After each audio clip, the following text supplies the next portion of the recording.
সালামু আলাইকুম গাইস, কেমন আছেন সবাই? আশা করি ভালো আছেন। আলহামদুলিল্লাহ, আমিও ভালো আছি। আজকে যে বিষয়ে কথা বলতে আসলাম, শায়েক হঠাৎ করে যখন পীর হয়ে যায়, একদিনের জন্য যখন শায়েক পীর হয়ে যায়, তখন শায়েকের এই অবস্থাই হয়। চলুন ভিডিওটা দেখে আসি।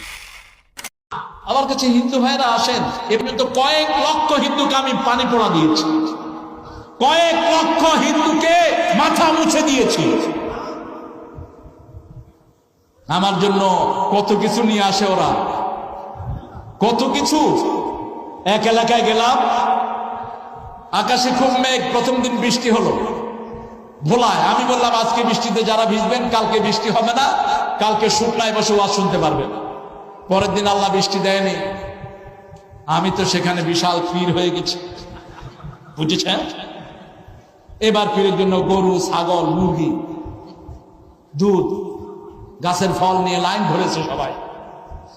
আমি সকালে উঠে ফজরের পরে দেখতেছি বিশাল লাইন। আমি বলছি গরুর হসপিটাল আছে, কারো কোলে গরু, কারো কোলে ছাগল। আমি বলছি এই দারোয়ান, এই হসপিটাল, গরুর হসপিটাল কোথায়? ভেটারনারি হসপিটাল। কোনো হসপিটাল না, আপনার জন্য আনছে যে, বুঝছেন? মানে আমার জন্য আনছে যে, আমি কি গরুর ব্যবসা করি? ধুতি পরা গরু নিয়ে আসছে। হ্যালো, কি ব্যাপার? কয় হুজুর, আপনি একটু আমার পানি পড়া